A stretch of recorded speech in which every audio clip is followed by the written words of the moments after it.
Minha nora disse que era a minha obrigação cuidar do bebê. As palavras dela ecoaram na minha cabeça como um eco distante, mas que se aproximava a cada dia. Eu estava lá na sala de estar, assistindo à televisão, quando ela entrou com a criança, no colo, o olhar cansado, como se o peso da maternidade estivesse esmagando suas costas. Você pode ficar com ele um pouco? Preciso de um tempo, ela disse.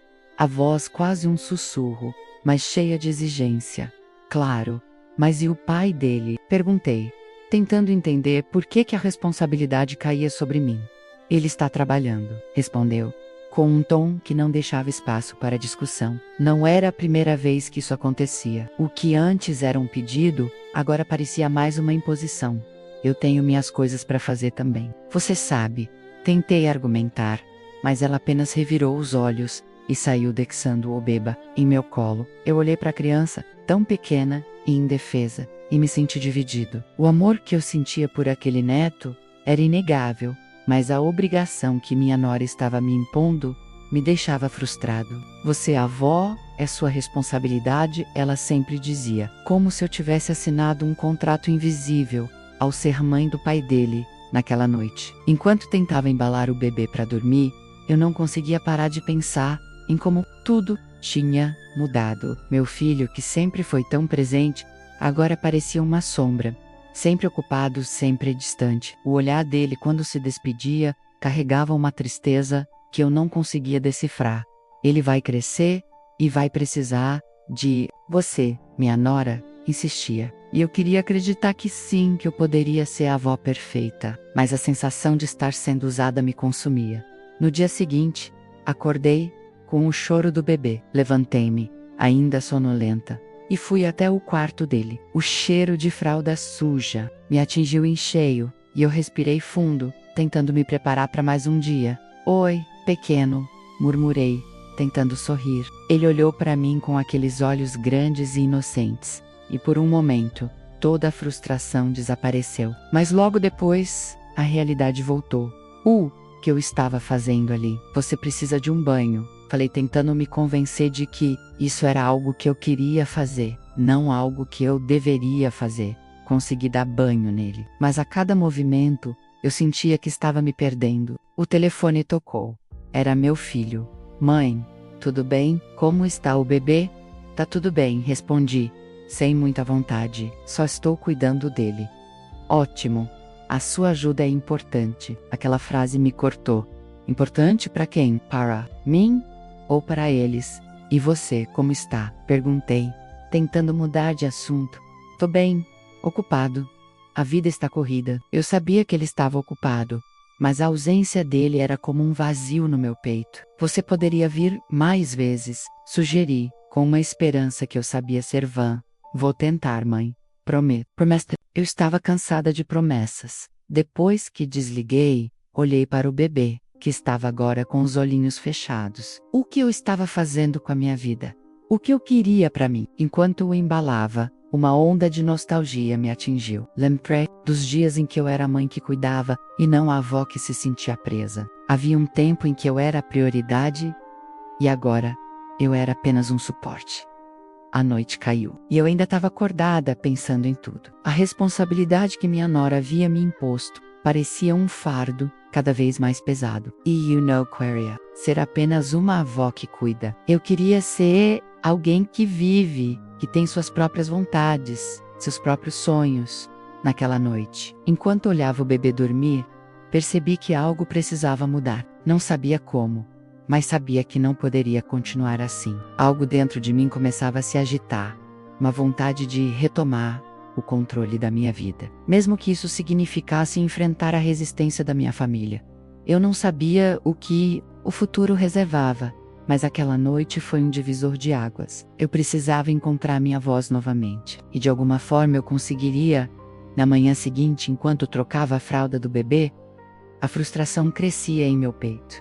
Cairo. Era forte, mas o que me incomodava mesmo era a sensação de estar presa em uma rotina que não escolhi. Por que eu tô fazendo isso? Pensei, enquanto o pequeno se contorcia como se sentisse meu desconforto. Eu deveria estar desfrutando desse momento, mas a obrigação me esmagava, Meu telefone vibrou na mesa. Era uma mensagem do meu filho. Mãe, você pode ficar com o bebê hoje à noite? A gente vai sair para jantar. Meu coração disparou.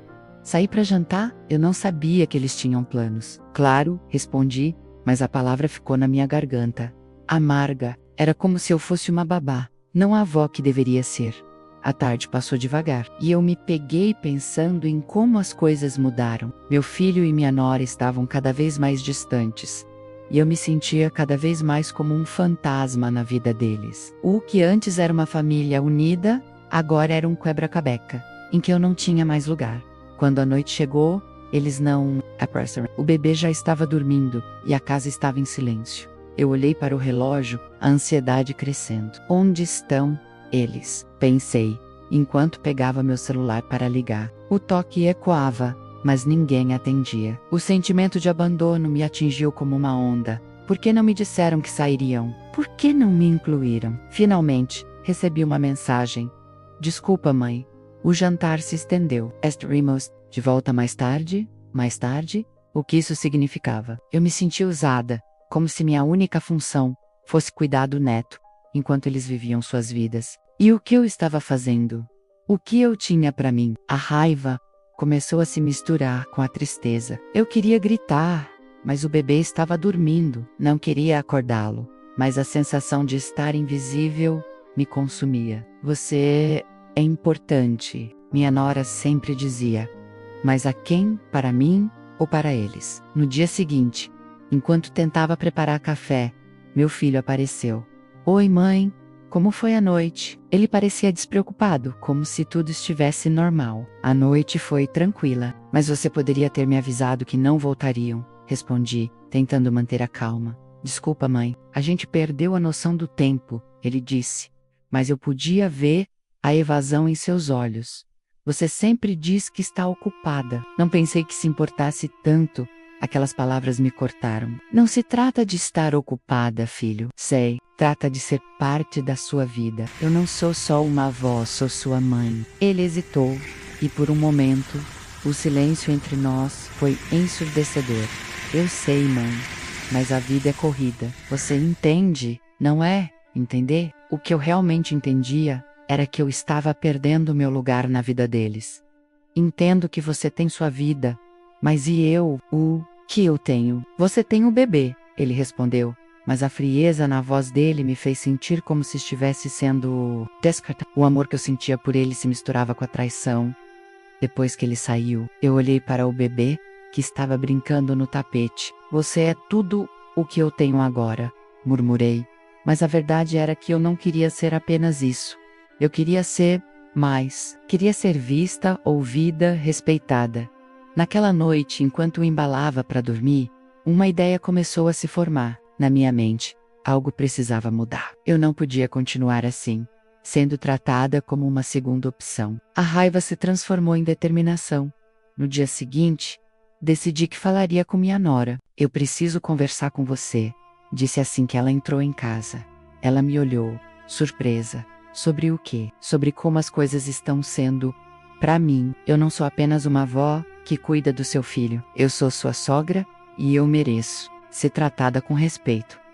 Ela franziu a testa. Mas você sempre disse que ama cuidar dele. E eu amo, mas isso não significa que eu não tenha necessidades também. Eu quero ser parte da sua vida, não apenas uma ajudante. Ela hesitou. Eu não sabia que você se sentia assim. Pois é. E é por isso que precisamos conversar. Eu sinto que estou sendo deixada de lado, e isso me machuca. O clima entre nós mudou. Eu podia ver que ela estava começando a entender, mas ainda havia uma barreira. Vou tentar, mas você também precisa entender que estamos todos ocupados. Eu entendo, mas isso não é uma justificativa para me excluir. Eu quero ser parte da família, não apenas uma avó que cuida. Ela sentiu. Mas a expressão dela ainda era de resistência. Vou pensar sobre isso, disse, antes de se afastar. Eu olhei para o bebê, que estava olhando para mim com aqueles olhos grandes e inocentes. Você precisa de mim, e eu preciso de você, murmurei. Mas a verdade era que eu precisava de Maze, e eu estava disposta a lutar por isso. Naquela noite, enquanto me preparava para dormir, Uma nova determinação crescia dentro de mim. Eu não seria mais a avó invisível. Eu ia lutar pelo meu lugar na família. Não sabia como, mas sabia que não podia continuar assim. Algo precisava mudar, e eu estava pronta para fazer isso acontecer. E se isso significasse enfrentar a resistência da minha família, então que assim fosse. Eu não era apenas uma avó. Eu era uma mulher com sonhos, desejos e uma vida própria. E eu estava determinada a recuperá-los.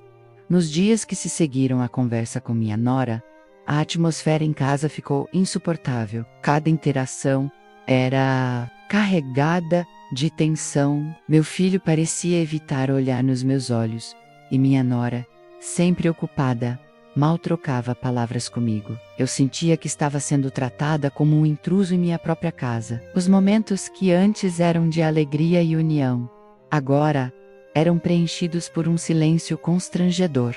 Uma tarde, enquanto tentava organizar algumas coisas na sala, meu filho entrou com um ar de quem tinha algo a dizer. Mãe, precisamos conversar sobre a sua situação aqui. Ele começou, e meu coração disparou. Acho que seria melhor para você se mudasse para um lugar menor, mais prático. Essa casa já não é mais prática para você. As palavras dele foram como um soco no estômago. O que você quer dizer com isso? Perguntei, tentando manter a calma. Mas a raiva estava prestes a explodir. Essa casa é minha. Eu construí isso aqui. Eu sei, mãe. Mas você precisa entender que as coisas mudaram. A gente pensou que seria melhor assim. Melhor para quem? Exatamente? Interrompi, a voz tremendo. Melhor para você e sua esposa ou melhor para mim? Ele hesitou, e o silêncio se instalou entre nós. O olhar dele evitava o meu, e eu percebi que ele não tinha uma resposta.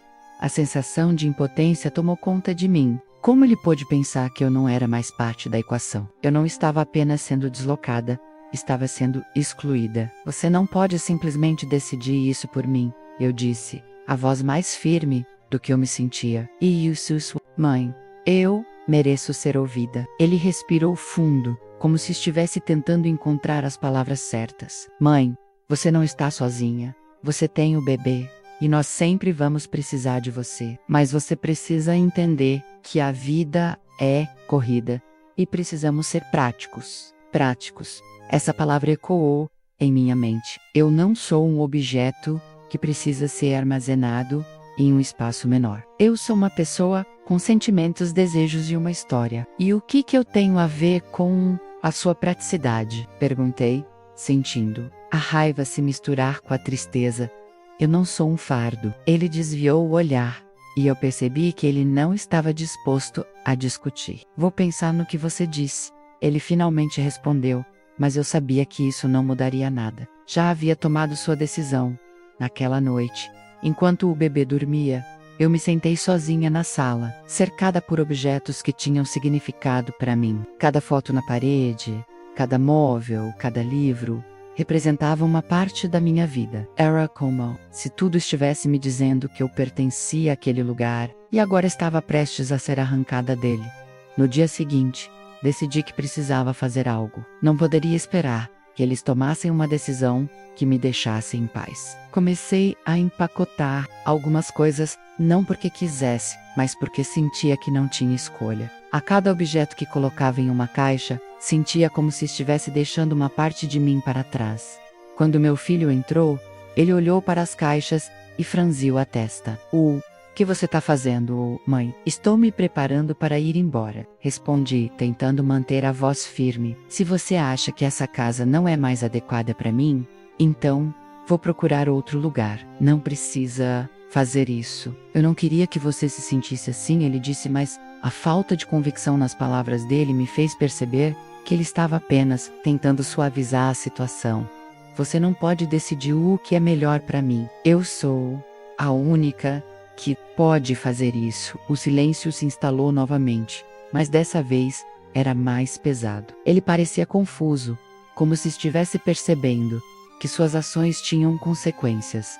Naquela noite, enquanto olhava para o quarto do bebê, percebi que não estava apenas deixando uma casa, mas toda uma parte da minha história. As memórias de risadas, de momentos compartilhados, tudo estava prestes a se tornar passado. Eu estava sendo arrancada de um lugar que me definia. O peso da decisão era esmagador. Quando finalmente empacotei as últimas coisas, a caça por Esha. Estranha, o vazio ecoava em cada cômodo. O que antes era um lar, agora se sentia como uma prisão. Eu não queria ir, mas a pressão emocional estava insuportável. Eu precisava de um novo começo, mesmo que isso significasse deixar para trás tudo o que construí.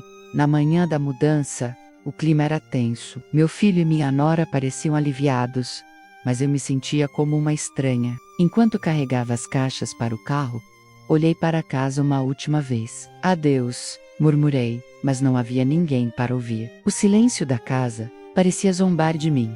Cheguei a um pequeno apartamento alugado, um espaço que não tinha nada a ver com a vida que eu conhecia. Era um lugar temporário, um refúgio forçado. O quarto era pequeno e as paredes estavam nuas. Olhei ao redor, tentando me acostumar com a nova realidade.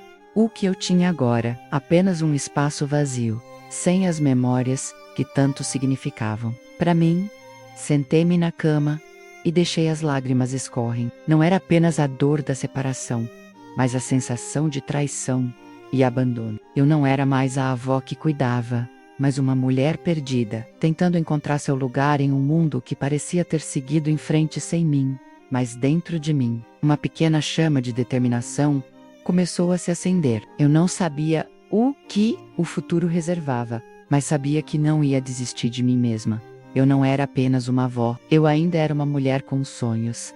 E estava pronta para reconstruir minha vida, mesmo que isso significasse começar do zero, no meu novo apartamento. Tudo parecia fora de lugar. O espaço era pequeno, e as paredes nuas pareciam gritar a ausência de vida. A cama de solteiro ocupava um canto, e uma mesa improvisada servia como meu único local de refeição. Cada vez que eu me sentava para comer, a solidão se tornava palpável. O silêncio era ensurdecedor. As refeições eram rápidas e frias. Eu costumava preparar almoços elaborados, cheios de sabores e aromas, que preenchiam a casa com vida. Agora, eu me contentava com sanduíches ou uma sopa instantânea. O ato de comer se transformou em uma tarefa mecânica. Eu mal sentia o gosto, mal prestava atenção. O que antes era um prazer, agora era apenas uma necessidade. As noites eram as piores. Eu me deitava e olhava para o teto, tentando encontrar conforto em um espaço que não era meu. As horas se arrastavam,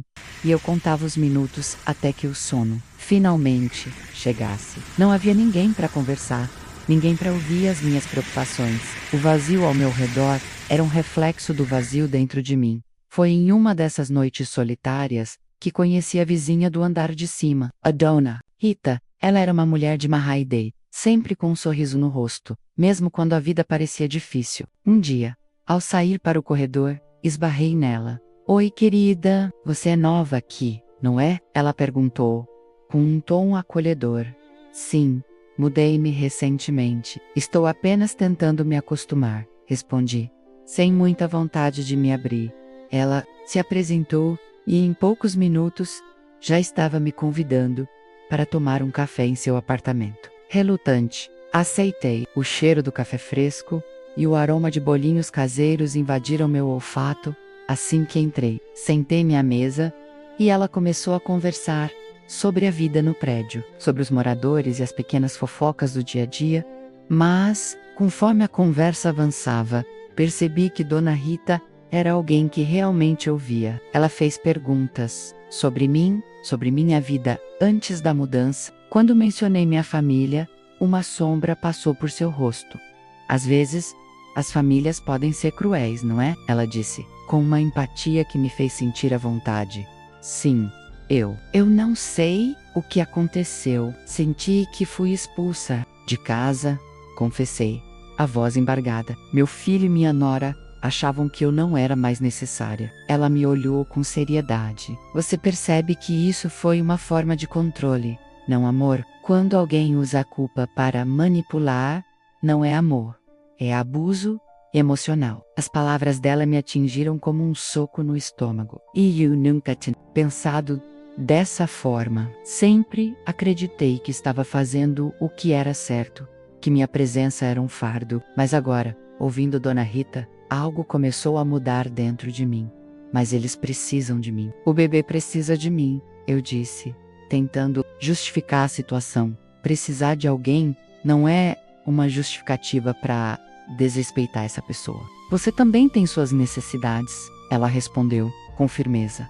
Você tem direito a ser ouvida, a ser respeitada. A conversa se desenrolou e eu me senti mais leve a cada palavra. Dona Rita não apenas ouvia, mas validava o que eu estava sentindo.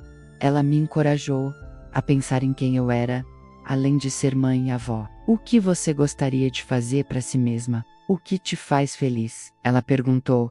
Eu não sabia responder. Havia tanto tempo que eu não pensava em mim. O que eu queria, eu não tinha ideia. Mas a ideia de redescobrir a mim mesma começou a se formar nos dias seguintes. Continuei a visitar Dona Rita. Nossas conversas se tornaram um ponto de apoio em meio à solidão. Ela me encorajou a buscar terapia, a entender melhor meus sentimentos e a trabalhar na minha autoestima. Você não é apenas uma avó, você é uma mulher com uma vida inteira de experiências. Ela insistia. Com o tempo, comecei a perceber que a dor que sentia não era apenas por ter sido deslocada, mas por ter permitido que isso acontecesse. Eu havia me esquecido de mim mesma, de quem eu era antes de ser mãe e avó. A ideia de procurar ajuda começou a parecer menos assustadora e mais como uma necessidade. Um dia, enquanto conversávamos, tomei coragem. Dona Rita, você acha que eu deveria confrontar meu filho e minha nora? Dizer a eles como me sinto? Ela sorriu. Sim, mas faça isso quando você se sentir pronta. Você precisa estar em um lugar onde se sinta forte o suficiente para se afirmar.